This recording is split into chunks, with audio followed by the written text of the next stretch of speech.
24 poderão então agora usufruir muito mais das mensagens que teremos durante todo o final de semana. Certamente será um final de semana abençoado. Procure o Mateus, a Mariana, caso você não tenha acertado ainda a sua ida. Mas vamos fechar os olhos, feche os olhos. Querido Pai, nós vamos agora abrir a Tua palavra, Senhor. E mais importante do que qualquer outra coisa, nós precisamos ouvir a Tua voz.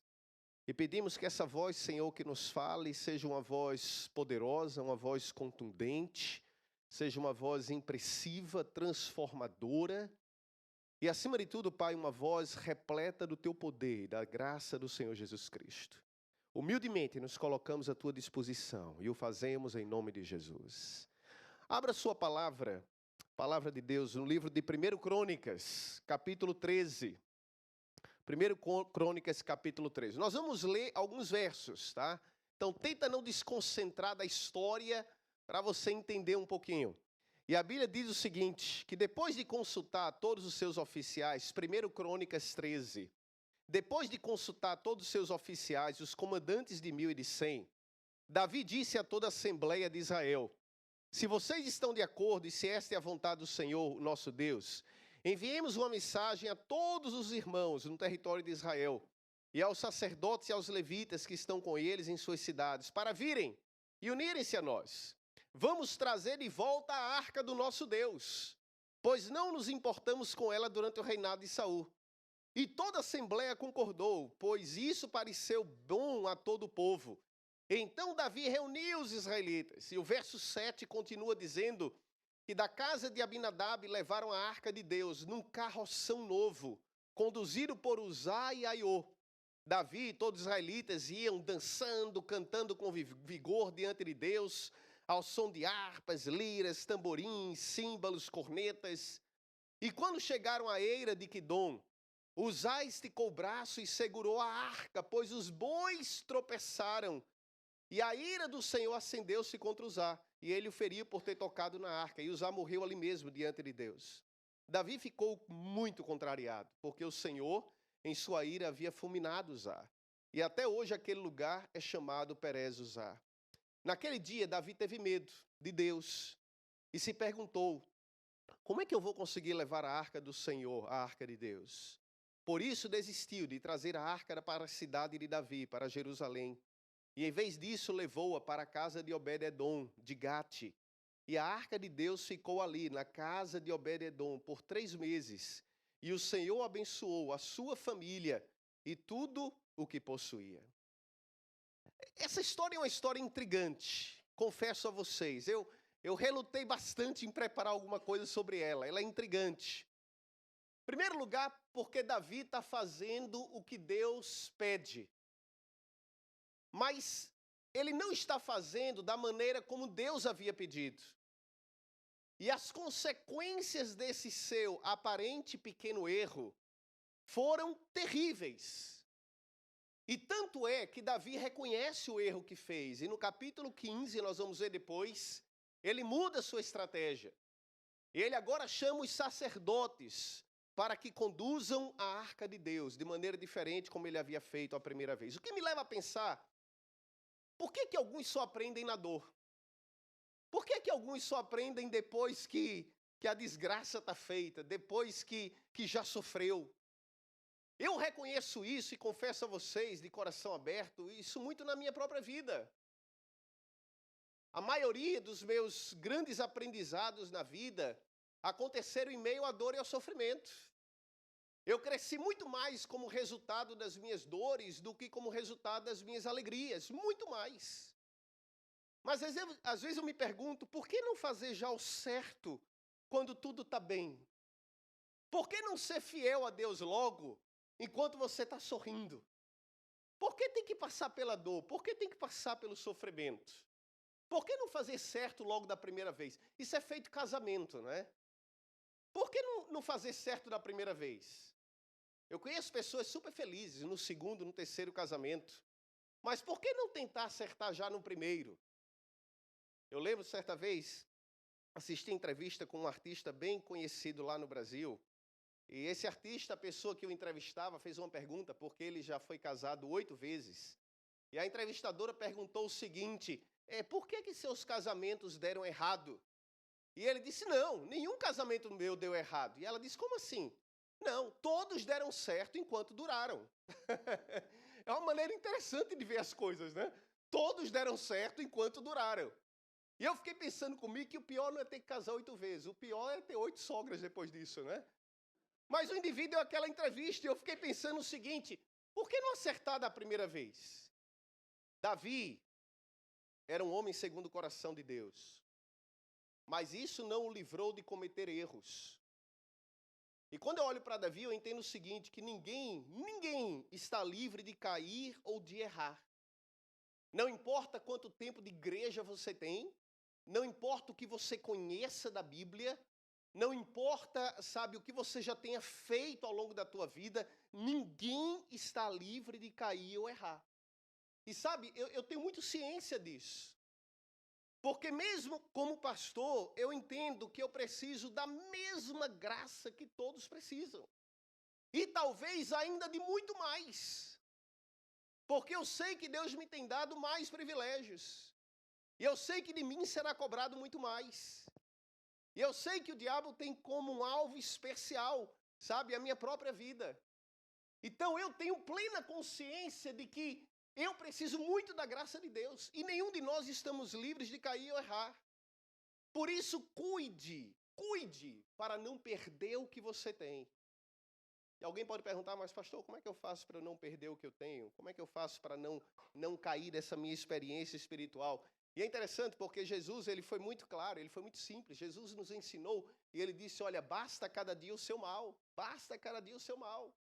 Na oração do Pai Nosso, Jesus disse, ore pelo pão nosso de quantos dias? Da semana inteira, logo do mês inteiro?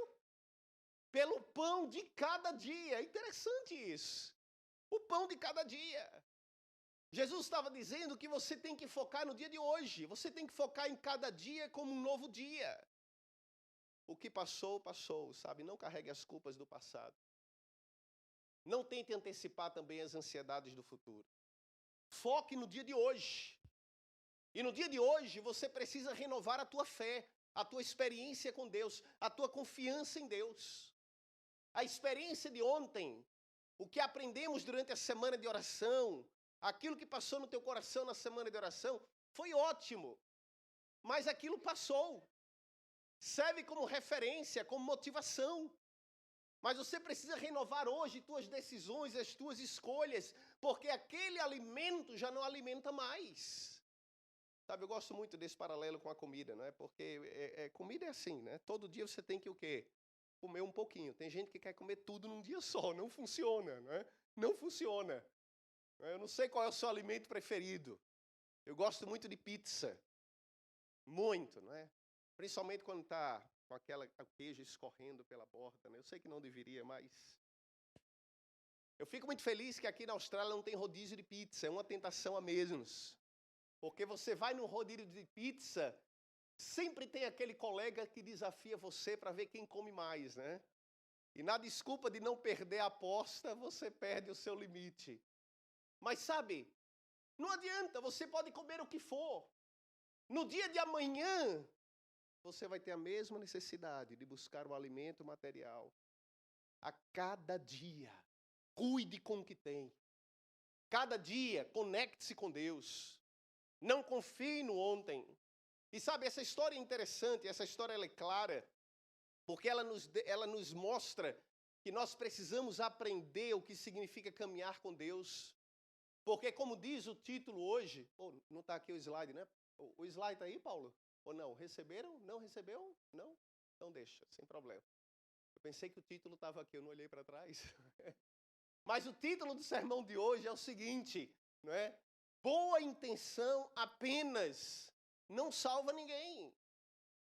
E através dessa história de Davi, a gente entende isso, que não basta apenas querer, não basta apenas, sabe, ter boa intenção, tem que ir muito além disso. Em primeiro lugar, essa história nos mostra que tudo que você precisa saber para a sua salvação já está prescrito na Bíblia. Eu sei que alguns acham a Bíblia um livro complicado, mas eu lhe garanto, não é complicado.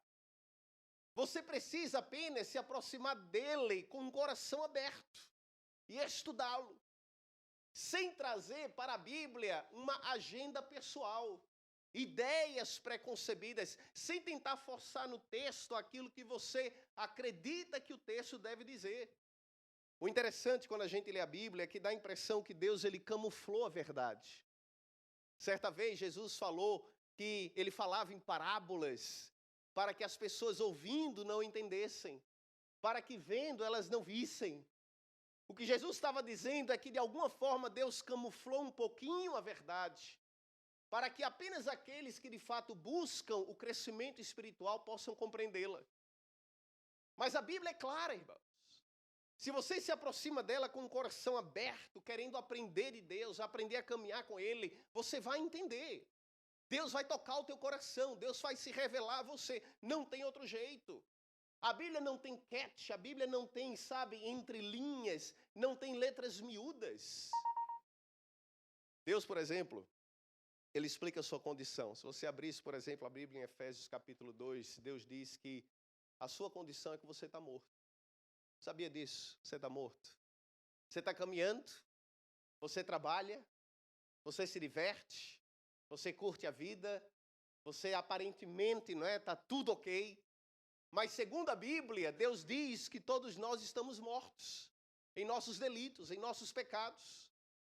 Mas aí o texto continua e Deus mesmo explica que Ele já tem uma solução. Mas eu vos dei vida em Jesus Cristo, pela graça sois salvos. O que Deus está dizendo é que nós temos um problema insolúvel, mas que em Cristo Ele encontrou uma solução. A Bíblia é simples, irmãos, é direta. E às vezes é tão simples e direta que é difícil aceitar. É como aquela experiência de Eliseu com Naamã, não é? Naamã, aquele general da Síria, veio procurar o profeta com lepra, uma doença mortal naquela época. E Naamã olhou para ele e disse, olha, nem foi lá, mandou o recado pelo seu mensageiro. Diz lá ao rei, lá, diz ali ao general, que ele vá lá no Rio Jordão e ele mergulhe 7 vezes e está curado. E Naamã ficou intrigado e disse, eu tenho tantos rios lindos lá na Síria, para que eu vou mergulhar no Jordão? Não pode ser, tem que ter alguma coisa a mais, tem que ter algum... Porque é difícil às vezes você aceitar aquilo que é simples demais. Mas a Bíblia, ela é assim. A proposta de Deus é simples. Ela pode ser entendida racionalmente. Ao mesmo tempo, você precisa de fé, porque ela tem um elemento sobrenatural que você nunca vai conseguir compreender completamente. Mas você pode aceitar se você se aproximar de Deus com o coração aberto. E sabe, a história diz que Davi, ele embora soubesse onde deveria buscar a informação, a história diz que Davi não consultou a Deus. O primeiro verso que nós lemos disse que Davi ele foi consultar os seus capitães, os capitães de 1000, os capitães de 100. Ele foi conversar com as pessoas. E alguém pode dizer, mas Davi não sabia como proceder. E porque não sabia, ele não fez o que é certo. Sim, mas não é desculpa, porque ele sabia que estava a orientação de Deus em sua palavra. Ele tinha o Pentateuco nas mãos. Sabe, se você está doente, você procura quem? Um médico. Se você está com um problema espiritual, quem você vai procurar? A Deus. Se você tem um problema físico, você procura um médico. É verdade ou não? Você vai àquele que pode lhe dar orientação. Embora aqui a gente já sabe que ele vai receitar Panadol, né, na esperança de que resolva tudo, né? Quinta-feira passada eu fui ao médico, não porque estava doente, mas fui pegar uma receita para a Andréa. Ela não podia e precisava renovar uma receita e eu fui lá. E eu entrei na sala e o médico ele perguntou, e aí, como é que você está? Qual o problema? Eu disse, olha, não, eu não tenho problema nenhum, eu estou bem. Eu só vim pegar uma receita aqui para minha filha, renovar, se você puder dar um jeito, está aqui vencida, dei a receita original. E ele olhou e disse, não, tudo bem, olhou ali, tá, conferiu as informações e imprimiu a nova receita. Mas ele queria fazer alguma coisa comigo, né? E ele disse, mas e você? Você não tem nada, não? Eu digo, não, eu estou bem. Mas não quer fazer, eu vou passar aqui um exame de sangue para você. Eu digo, mas quem é que faz exame de sangue por prazer? Eu não preciso, né? Mas ele me deu mesmo assim. Eu estou com papel no carro, eu não estou sentindo nada. Mas sabe, quando você está ruim, você procura quem resolve o problema. A grande questão é que se o aspecto é espiritual e é moral, se a sua dúvida é quanto à sua origem, quanto ao seu destino último, quanto à sua salvação, a quem você deve ir? A palavra de Deus, ao seu livro, a Deus. Sabe, todos nós nascemos nesse mundo como carnais. Todos nós. Nós estamos aqui bonitinhos, né? Tomados banho, né? Esperam, né? Cheirosinho, todo mundo. Mas nós somos carnais, irmão. É a nossa natureza, é o nosso coração. Resultado do pecado. Nascemos nesse mundo separados de Deus, em rebelião natural contra Deus, inclinados para o que é mal. É a nossa natureza. E se você deseja aprender a como ser espiritual, não tem outro caminho. Você tem que buscar na palavra de Deus e consultar a Deus todos os dias. O problema é que a gente começa o dia e a gente consulta tudo, menos a Deus. Consulta mensagens, consulta os posts, consulta as notícias, consulta suas próprias preocupações e ansiedades do coração e não consulta Deus. E sabe, o diabo é astuto. Há um tempo atrás eu recebi uns pastores de Papua New Guinea, vieram aqui para a Austrália, e o presidente da conferência ligou para mim e perguntou se eu poderia buscá-los e passar o dia com eles no aeroporto, o dia com eles, e à noite levá-los para o evento. E eu disse, tudo bem. Então, limpei minha agenda e naquele dia fui ficar com eles. Peguei no aeroporto, 4 pastores entraram. E nós passamos o dia juntos. E conversamos sobre tudo. E Papua New Guinea é uma região muito pobre, muito cheia de misticismo, muito cheia de religiões repletas de espiritualismo. E eu lembro que em algum momento no carro eles me perguntaram, disseram, olha, me diz uma coisa, e como é aqui na Austrália? Tem muito caso assim de possessão demoníaca, você faz muito exorcismo na sua igreja? E eu digo, olha, graças a Deus não, viu? Eu disse, não tem muito caso não. E ele ficou abismado, porque ele disse, lá, rapaz, o diabo se manifesta o tempo inteiro, é aquela confusão e sabe, está muito presente na sociedade. E eu não expliquei tudo para eles, mas eu fiquei pensando comigo que o diabo tem suas estratégias. E o objetivo dele último qual é? É ocupar nossa mente. É distrair você das coisas de Deus.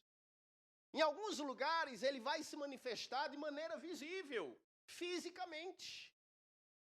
Mas eu pensei comigo, ele tem outras estratégias aqui numa sociedade como a nossa. Ele vai distrair você. Ele vai manter a sua mente ocupada com outras coisas. E sem perceber, ele vai ocupar a sua mente e vai ocupar a sua vida. E por isso nós temos que cuidar, irmãos. Consulte a Deus primeiro. Submeta a sua mente a Deus primeiro, todos os dias. Antes de qualquer coisa, submeta a Ele seus pensamentos. Consulte a Deus. Ele vai dizer no que você deve crer. Ele vai dizer o que você deve fazer, ele vai fortalecer a tua fé, ele vai renovar a tua esperança. E todos os problemas de Davi começaram naquele dia, quando ele consultou os capitães de 1.000 e de 100, ao invés de consultar a Deus, foi na fonte errada. E sabe, quanto mais importantes suas decisões, mais você precisa de Deus para te guiar. É verdade ou não? Mais você precisa, quanto mais importante. De vez em quando algumas pessoas me perguntam, pastor, como é que Deus guia a gente? E eu vou ser sincero, não tem uma fórmula para você saber qual é a vontade específica de Deus num assunto. Não tem uma fórmula. Esses dias eu fui visitar o Hermes e a Margarete com a Ângela, e eu pedi autorização a ele para contar isso aqui. E ele estava me contando como é que funcionava na igreja de onde eles vieram. Não vou dizer o nome, a igreja de onde eles vieram. E ele me disse que existe uma doutrina da revelação na igreja de onde eles vieram. E a doutrina da revelação funciona o seguinte: se você, por exemplo, precisa tomar uma decisão na vida, você vai lá e consulta um corpo de líderes. E aí umas 4 pessoas se apresentam e elas vão abrir a Bíblia aleatoriamente, em algum texto. Em algum texto, abre a Bíblia assim, pá, abriu. E aí os 4 vão lendo um texto aleatório, põe o dedo e vai lendo. E de acordo com a tendência dos 4 textos, no final a decisão vai ser sim ou não. Mas o que acontece é que enquanto o primeiro está lendo, os outros estão lendo lá as suas 2 páginas abertas e às vezes procurando um texto. que se encaixe dentro daquilo que é o seu pensamento. E de uma certa forma, no final de tudo, o pensamento do homem se sobrepõe à vontade de Deus. E você pode manipular a palavra de Deus, sabe? A Bíblia não é um livro de magia. A Bíblia não nos foi dada com esse objetivo. Você quer saber como é que Deus te guia? Em primeiro lugar, se é uma decisão moral, e existe um claro assim diz o Senhor na Bíblia, não precisa nem orar. Já está claro ali. Já está claro. Eu fui pastor de uma igreja de colégio, tinha muitos adolescentes lá no IAM. E eu lembro que quase que diariamente alguém vinha conversar comigo. Eu até acho que muitos daqueles adolescentes, eles nem tinham uma dúvida real. Eles queriam mais um pouco de atenção. E quem já foi internato sabe disso, né? Às vezes tem garotos de 14, 15, 16 anos de idade, longe dos pais, carentes de afeto, de atenção. E muitos vêm conversar com você só para ter aquele contato e conversar com você. E a pergunta muitas vezes era quase a mesma. E alguns chegavam e diziam, pastor, olha, tem um garoto, né? Eu tenho uma menininha que eu estou gostando e eu não sei se devo namorar, se não devo. O que é que o senhor acha? O que é que você acha que Deus vai me dizer? E a primeira coisa que eu perguntava é o seguinte, olha, você acha que isso vai fazer bem para você espiritualmente? Essa pessoa é uma pessoa que, não é? Porque se não é, a decisão já está clara. Aquilo que você deve escolher já está claro. Quando é uma decisão moral, e a Bíblia tem uma coisa específica, uma orientação específica, não precisa nem orar. Agora, quando é uma decisão que não é uma decisão moral, e você teme a Deus, você obedece a Ele, não tenha medo de decidir. Porque Deus vai guiar você, não importa a decisão que você tome. Se não é uma decisão moral, onde há um certo e um errado. E eu vou dar um exemplo. Algumas pessoas ficam angustiadas, não é, com questão de visto, se fica, se vai, o que faz da vida. É difícil às vezes. Eu lembro quando nós recebemos o convite para vir para a Austrália, foi difícil largar tudo, foi difícil sair, né, e deixar tudo para trás e vir para cá, é difícil. Mas quando são decisões que não existe um certo e um errado, sabe, tome uma decisão. E se a sua vida pertence a Deus, se você anda com Ele, Deus vai cuidar de você. Não importa a decisão que você tome, Deus vai trabalhar para que ao final tudo concorra para o bem daqueles que o amam. Mas sabe, Davi não consultou a Deus. E o verso 7 diz que Davi, ele planejou tudo. Convocou o povo, colocou a arca num carro de boi. E a Bíblia diz ainda um detalhe, que aquele carro de boi, ele era o quê? Era novo. Veja que Davi estava bem intencionado. Davi teve boa intenção. Davi fez o seu melhor. Mas deixa eu dizer uma coisa, Deus, ele não pede o teu melhor. Boa intenção apenas na vida espiritual não basta.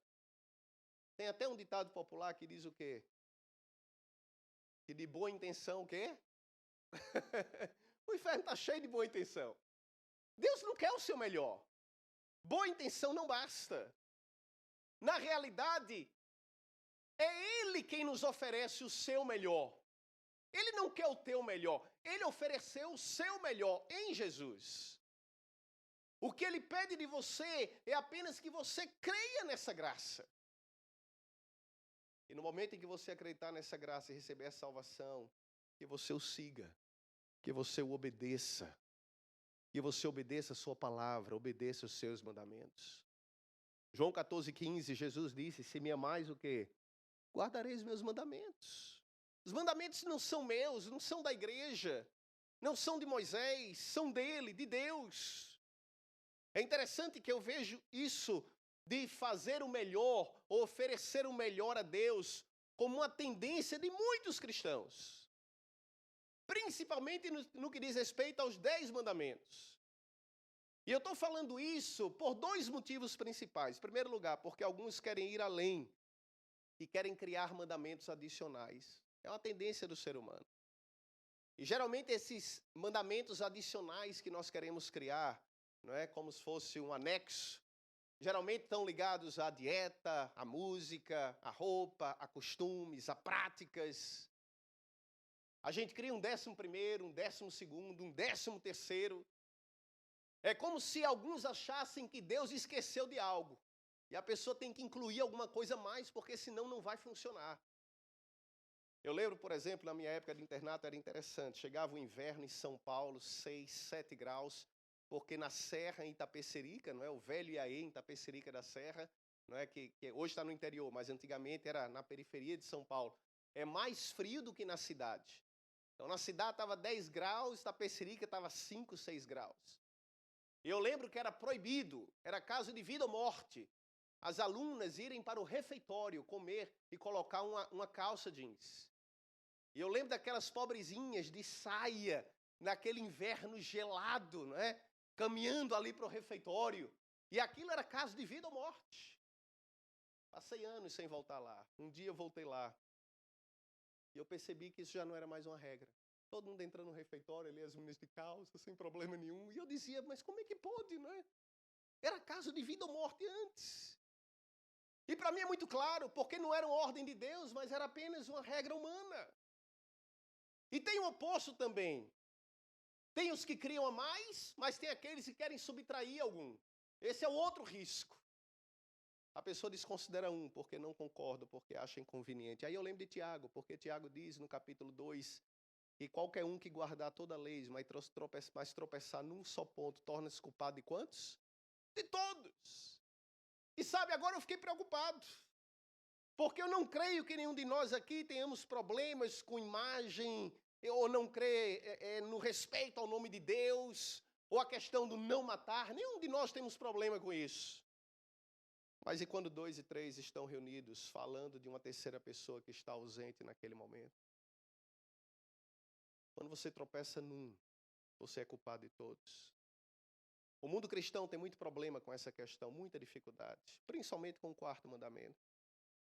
Querer ser fiel a Deus, mas não da forma como Deus pediu, não é suficiente. Boa intenção não basta.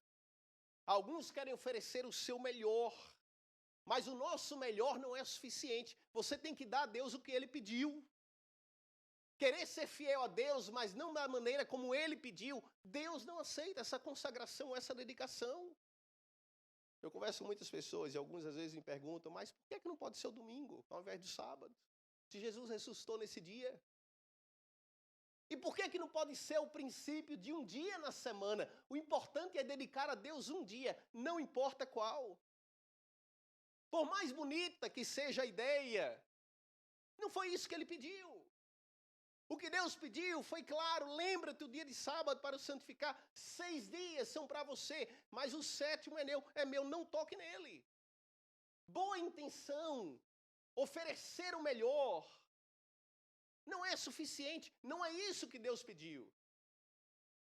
Deus pediu que você creia nele, creia na sua graça, e depois que você o siga, e o obedeça, e viva com ele. Sabe, nós somos às vezes como crianças diante de Deus.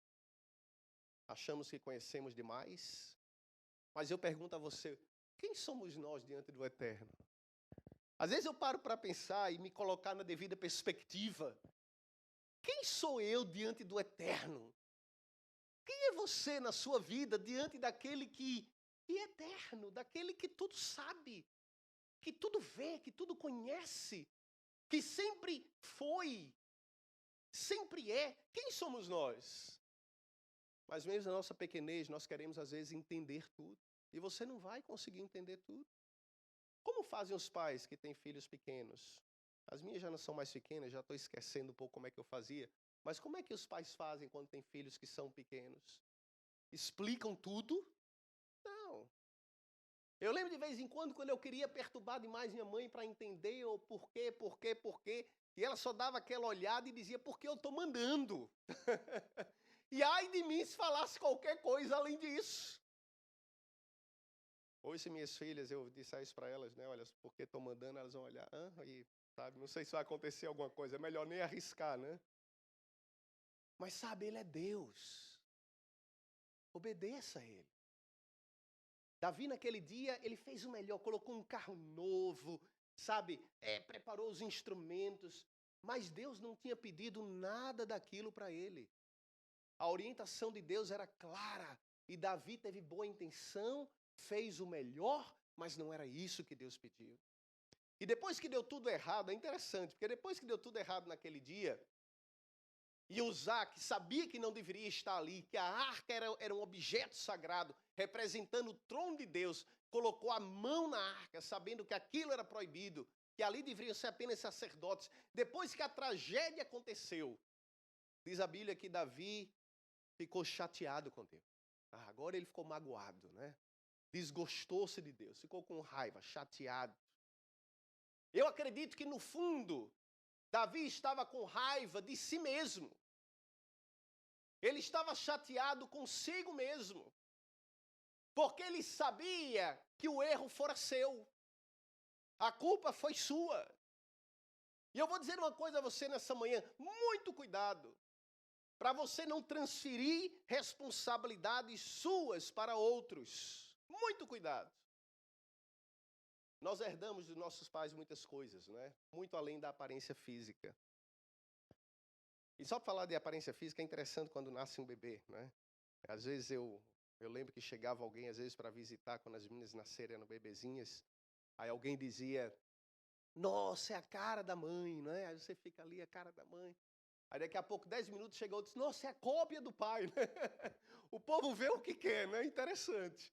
Mas você herda dos pais mais do que aparência física. Nós herdamos na vida tendências, inclinações.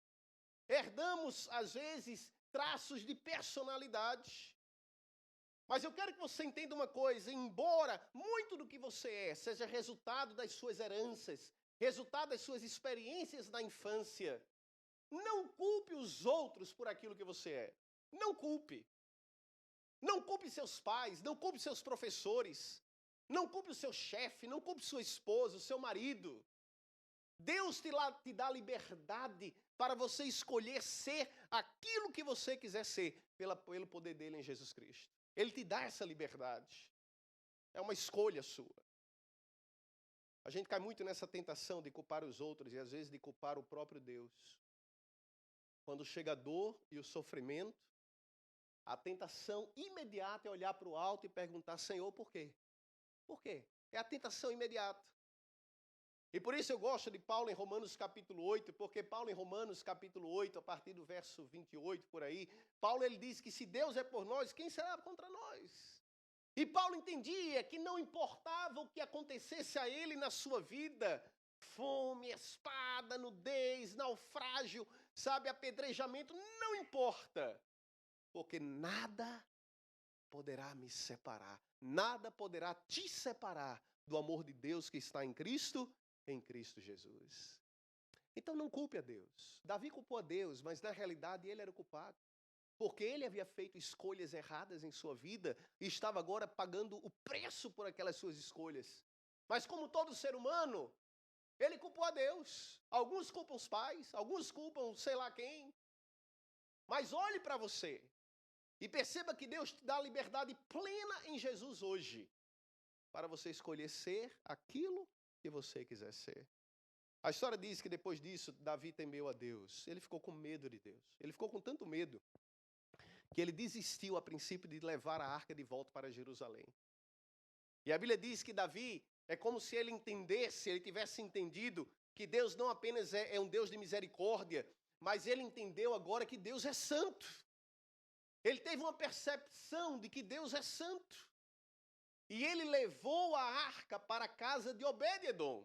E eu gosto dessa parte da história. Porque Obed-edom, que estava em casa, sem nem imaginar o que ia acontecer, quando ele vê, chega aquela caravana real. E o rei Davi diz, olha, por favor, a gente pode deixar essa arca da aliança que simboliza o trono de Deus e a sua presença aqui na tua casa. E o que é que Obed-edom respondeu, irmãos? Olha, Deus é bem-vindo nesse lar. E as portas se abriram. Eu fico imaginando o cuidado dele com aquela arca. Eu imagino que todo dia ele ia lá, né? E passava um paninho, aspirava ao redor, né? Deixava tudo limpinho. Todo dia. A alegria da família. A sua família foi abençoada com a presença de Deus. Sabe, Uma vida será abençoada com a presença de Deus. Uma igreja será abençoada com a presença de Deus. E eu queria que você entendesse hoje de manhã, preste atenção no que eu vou dizer. Essa comunidade de fé, essa comunidade aqui, ela não será diferente daquilo que você é na tua vida individual. Então, se nós queremos ser uma comunidade de fé, onde a presença de Deus seja notória, seja poderosa, seja visível, Deus precisa estar presente em tua vida primeiro, individualmente. Sabe? Senão nós não seremos diferentes no coletivo daquilo que nós somos na nossa individualidade. Se você louva a Deus na tua casa, essa igreja vai ser uma igreja de louvor. Se você ora a Deus em tua casa, essa comunidade será de oração. Se você busca a Deus em casa e lê a palavra, essa comunidade será uma comunidade de fé. Você já imaginou, a notícia correu na região? Os vizinhos vieram, as pessoas queriam passar, nem que fosse para dar uma olhada de longe, porque elas sabiam que ali, naquela família, havia a presença de Deus de uma forma diferenciada. E às vezes eu penso que esse é talvez o verdadeiro e o mais poderoso evangelismo. Porque embora nós tenhamos que ir em busca dos perdidos, quando os perdidos vierem, se eles não perceberem que existe a presença de Deus na sua vida e nessa comunidade, todo esforço será em vão. A Bíblia nos diz que Davi se arrependeu profundamente. E ele mudou. Ele mudou. E eu gosto de Davi por isso. Davi era um homem capaz de grandes pecados, irmão. Não tem dúvida, eu não vou nem citar aqui. Mas ele também era um homem capaz de grandes arrependimentos. E por isso ele era um homem segundo o coração de Deus. Grandes pecados, mas grandes arrependimentos. E eu vou dizer uma coisa para vocês, falando da minha vida e do meu coração. Eu tenho me preocupado menos com os meus grandes pecados, cada vez menos. E tenho cada vez orado mais a Deus para que Ele produza em mim grandes e profundos arrependimentos. Porque eu quero mudar. E só se Deus entrar no seu coração e produzir esse profundo arrependimento, haverá verdadeira mudança. Davi, ele reconheceu, sabe, o seu erro. E a Bíblia diz no capítulo 15, 1 Crônicas 15, que Davi agora, ele não tentou barganhar com Deus. Ele resolveu agora fazer da forma como deveria ter feito desde a primeira vez. E 1 Crônicas 15 diz que depois que Davi tinha construído casas para si na cidade de Davi, ele preparou um lugar para a arca de Deus e armou uma tenda para ela. E então disse Davi, olha agora como ele mudou, verso 2, somente os levitas poderão carregar a arca de Deus, pois para isso o Senhor os escolheu e para ficarem sempre a seu serviço. Ele entendeu. Ele não preparou mais carro novo. Não tinha agora mais nenhuma limusine lá fora, não. Ele agora disse, nós vamos fazer como está prescrito na Bíblia. Minha boa intenção, o meu melhor, não é suficiente. Ele entendeu isso. Eu tenho que fazer o que Deus pediu e obedecer a sua palavra. E a banda foi na frente. Davi foi novamente à frente, cantando, dançando, louvando a Deus. Havia alegria. A arca entrou em Jerusalém. Sabe, Deus quer abençoar você com a sua presença. Nada mais precioso do que a presença de Deus. Eu queria que você entendesse uma coisa. Pare de se preocupar menos com as bênçãos de Deus. As bênçãos de Deus no plural. E se preocupe mais com a bênção que é Deus no singular. A maior bênção que Deus pode nos dar não são as bênçãos que nós buscamos. E fazemos aquela lista em nossas orações. A maior bênção é a presença dele em nossa vida.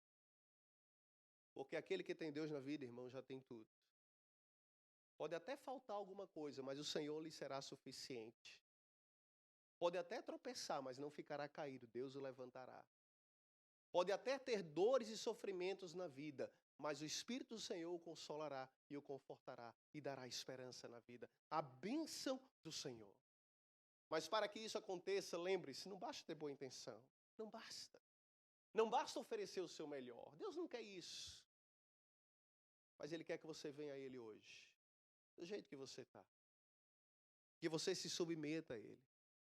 E que você diga, Pai, eu quero caminhar contigo. E que você estenda a sua mão. Porque se você ainda não percebeu, no momento que você estender a sua mão, Ele já estendeu as suas duas mãos um dia na cruz do Calvário para te alcançar. Não importa quão longe aparentemente você se sinta. E que nessa manhã você faça isso, estenda a sua mão e receba a sua presença e caminhe com Ele. Para que isso seja a maior bênção, não as bênçãos, mas a bênção da sua presença em seu coração. Que Deus o abençoe. Vamos terminar o nosso culto louvando a Deus, não é? Naquele dia, Davi foi à frente daquele cortejo, cantando, pulando, os instrumentos tocavam. Vamos nos levantar e vamos cantar com alegria, não é? Vamos cantar com alegria. Louvar e engrandecer o nome desse Deus, que é um Deus santo, é um Deus de misericórdia, mas é um Deus que nos deixou a sua palavra, onde tudo está prescrito, para que possamos viver nesse mundo, mas acima de tudo termos a certeza, a esperança da vida eterna, e somente nele podemos alcançar.